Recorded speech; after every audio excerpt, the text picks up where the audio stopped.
Saudaraku yang kekasih dimanapun berada, saat ini saya menyampaikan sebuah renungan yang diharapkan menjadi berkat bagi saudara sekalian untuk hidup menyenangkan Allah. Firman Tuhan ini diambil dari Injil Matius pasal 2 ayat 1 sampai 12 dengan tema kesungguhan hati menuai sukacita besar. Demikianlah firman Tuhan. Orang-orang Majus dari timur, sesudah Yesus dilahirkan di Betlehem di tanah Yudea pada zaman Raja Herodes, datanglah orang-orang Majus dari timur ke Yerusalem dan bertanya-tanya, di manakah dia raja orang Yahudi yang baru dilahirkan itu? Kami telah melihat bintangnya di timur dan kami datang untuk menyembah dia. Ketika Raja Herodes mendengar hal itu, terkejutlah ia beserta seluruh Yerusalem. Maka dikumpulkannya semua imam kepala dan ahli Taurat bangsa Yahudi, lalu dimintanya keterangan dari mereka di mana Mesias akan dilahirkan. Mereka berkata kepadanya, di Betlehem di tanah Yudea, karena demikianlah ada tertulis dalam kitab Nabi. Dan engkau Betlehem tanah Yehuda, engkau sekali-kali bukanlah yang terkecil di antara mereka yang memerintah Yehuda, karena daripadamulah akan bangkit seorang pemimpin yang akan menggembalakan umatku Israel. Lalu dengan diam-diam Herodes memanggil orang-orang Majus itu dan dengan teliti bertanya kepada mereka, bila mana bintang itu nampak. Kemudian ia menyuruh mereka ke Betlehem, katanya, pergi dan selidikilah dengan seksama hal-hal mengenai anak itu, dan segera sesudah kamu menemukan dia, kabarkanlah kepadaku supaya aku pun datang menyembah dia. Setelah mendengar kata-kata raja itu, berangkatlah mereka, dan lihatlah bintang yang mereka lihat di timur itu mendahului mereka hingga tiba dan berhenti di atas tempat di mana anak itu berada. Ketika mereka melihat bintang itu, sangat bersukacitalah mereka. Maka masuklah mereka ke dalam rumah itu dan melihat anak itu bersama Maria ibunya, lalu sujud menyembah dia. Mereka pun membuka tempat harta bendanya dan mempersembahkan persembahan kepadanya, yaitu emas, kemenyan, dan mur. Dan karena diperingatkan dalam mimpi supaya jangan kembali kepada Herodes, maka pulanglah mereka ke negerinya melalui jalan lain. Demikianlah firman Tuhan, saudaraku yang terkasih, kesungguhan hati menuai sukacita besar.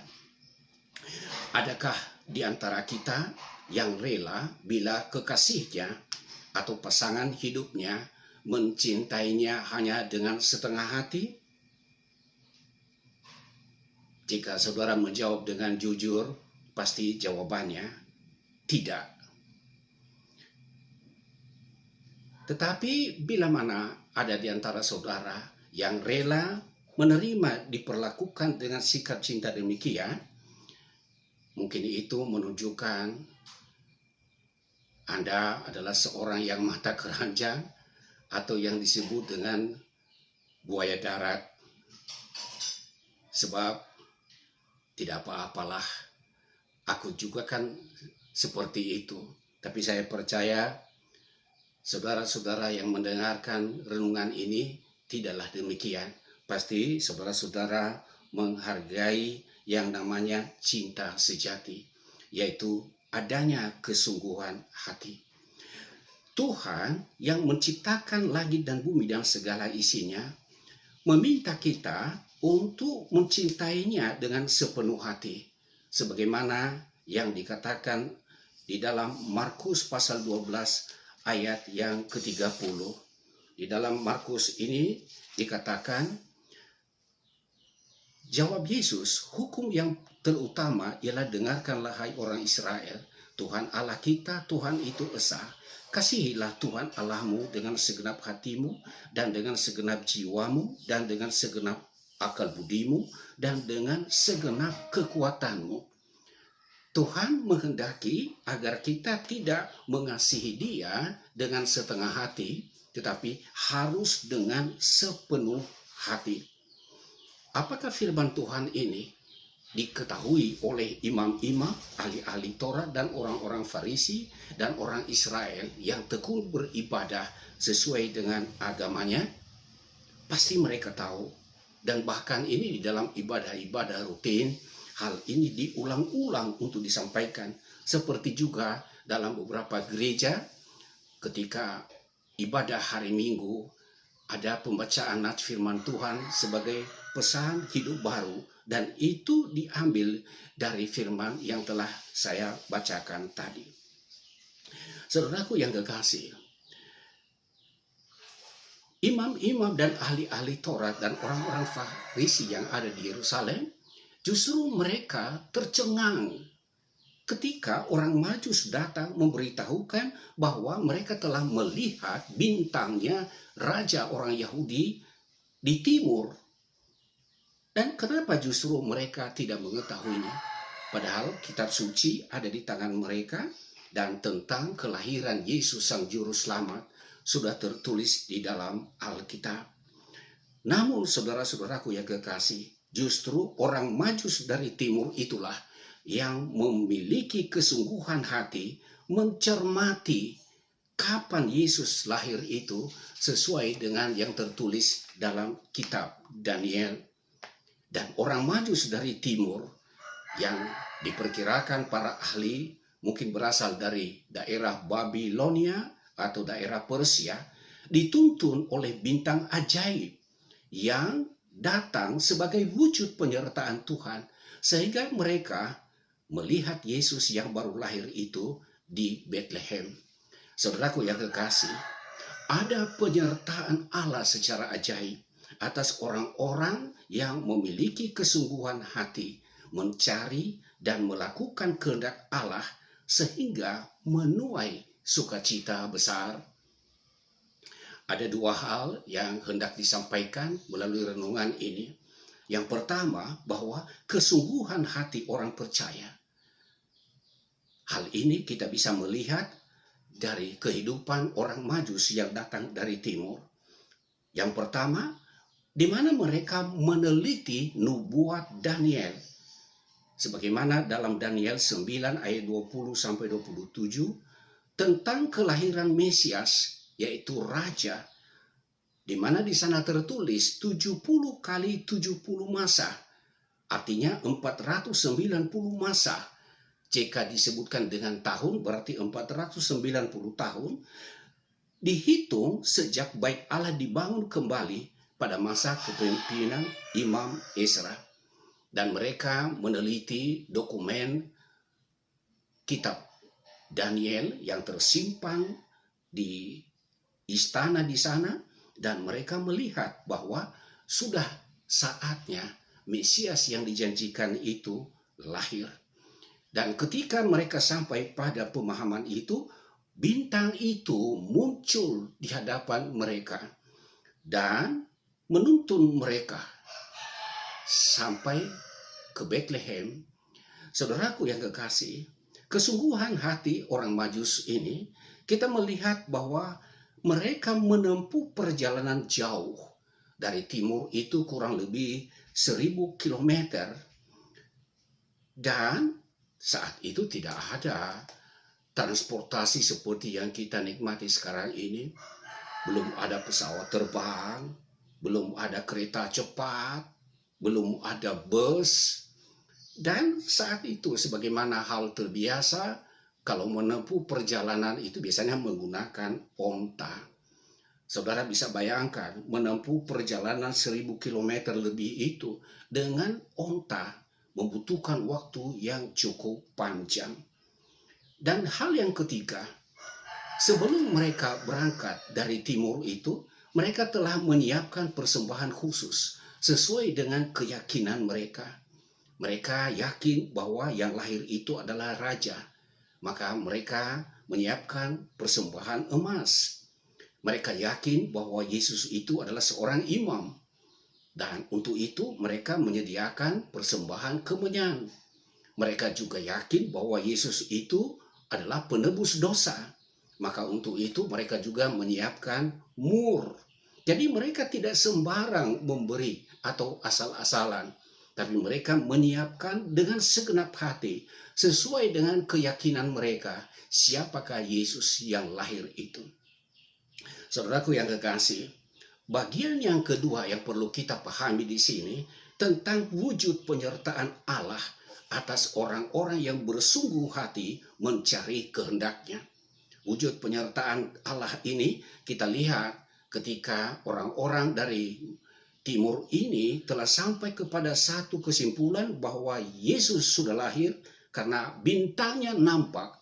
Maka bintang ajaib itu yang boleh kita sebut sebagai bintang Natal muncul di atas mereka dan menuntun mereka dari timur sampai ke Yerusalem.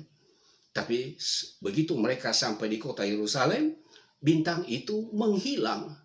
Dan akhirnya mereka bertanya, di manakah dia raja orang Yahudi yang baru dilahirkan itu? Kami telah melihat bintangnya di timur dan kami datang untuk menyembahnya. Apa yang terjadi, saudaraku? Yerusalem menjadi gempar. Ahli-ahli Taurat, orang-orang Farisi dan imam-imam, mereka tercengang dan berkata, lah, kita yang ada di Yerusalem, kita yang memegang kitab suci, justru kita tidak memberitahukan kepada orang lain tentang kelahiran itu. Justru orang yang datang dari jauh justru yang datang memberitahukan hal ini. Dan ketika mereka menyampaikan hal tersebut, maka Herodes memanggil imam-imam, tokoh-tokoh agama dan bertanya, di manakah Mesias itu dilahirkan menurut kitab suci? Dan tokoh-tokoh agama ini memberitahukan bahwa Mesias itu lahir di Bethlehem. Dan itulah sebabnya ia memerintahkan kepada orang Majus ini, silakan kamu datang ke sana untuk melihat bayi yang lahir itu. Dan kalau nanti kamu sudah melihatnya, kembalilah ke sini sebab aku juga akan menyembahnya. Maka ketika orang-orang Majus ini mau berangkat ke Bethlehem, bintang yang tadi sempat menghilang muncul kembali dan menuntun mereka dari Yerusalem ke Bethlehem sampai di tempat Yesus ada. Dan ketika mereka sampai di tempat Yesus lahir, bintang itu berhenti di atas tempat di mana Yesus berada bersama dengan Maria dan Yusuf. Ada kemiripan seperti kita yang hidup pada zaman sekarang ini.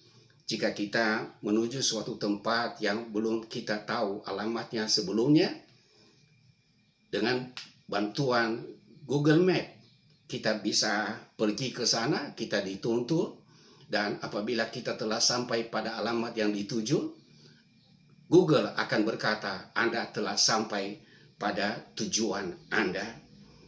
Pada saat itu, mereka bukan menggunakan Google Map, tetapi bintang ajaib yang disediakan oleh Tuhan, itulah yang digunakan sebagai sarana penuntun bagi orang-orang Majus dari timur ini sampai mereka bertemu dengan Yesus Kristus. Saudaraku yang kekasih, ketika mereka sudah mempersembahkan persembahannya, ada keinginan mereka untuk kembali. Dan tentu saja kembali kepada Herodes untuk memberitahukan tentang bayi yang lahir itu. Tetapi Allah memperingatkan mereka melalui mimpi agar jangan kembali kepada Herodes, karena dia memiliki niat yang jahat terhadap bayi yang baru lahir itu.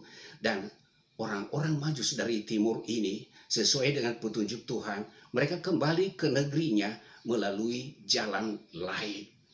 Ini tentu menghindari bahaya, menghindari hal-hal yang tidak diharapkan. Saudaraku yang kekasih dalam Tuhan Yesus, memiliki pengetahuan tentu sangat penting. Tetapi pengetahuan yang disertai dengan ketekunan dalam keagamaan secara ritual belaka, tanpa ada hati yang sungguh-sungguh untuk mencari kebenaran yang Tuhan kehendaki, maka hal itu tentu saja tidak berkenan kepada Tuhan. Lihatlah ahli-ahli Taurat, orang Farisi dan imam-imam, mereka memiliki pengetahuan tentang firman Tuhan, tentang hukum Taurat, tetapi tidak ada kesungguhan hati mereka untuk mencari di manakah Mesias yang lahir itu sesuai dengan kitab suci. Maka Tuhan tidak berkenan menyatakan kepada mereka, justru kepada orang Majus yang bersungguh hati. Kesungguhan hati memberikan kekuatan kepada kita. Kesungguhan hati memberikan kita semangat yang berkobar, sehingga mampu untuk melewati tantangan. Saudaraku yang kekasih, kesungguhan hati berkenan kepada Allah, sehingga Allah menyatakan wujud penyertaannya. Kesungguhan hati membuat kita bertindak benar dan tepat. Bisa kita melakukan hal apa yang Tuhan kehendaki dan berkenan kepadanya. Jika bintang itu menghilang, tidak berarti bahwa Tuhan lepas tangan menuntun orang Majus dari timur. Tetapi Tuhan memiliki maksud agar orang Majus ini bisa berkomunikasi dengan penduduk Yerusalem dan tokoh-tokoh, supaya mereka yang tinggal di Yerusalem mendengar bahwa Sang Mesias telah lahir. Dalam kehidupan kita, ketika kita merasakan di awal kita sedang dipimpin oleh Tuhan, tetapi dalam perjalanannya kita merasa seperti kita dibiarkan oleh Tuhan, seolah-olah Tuhan lepas tangan untuk kita. Sebenarnya tidak demikian juga.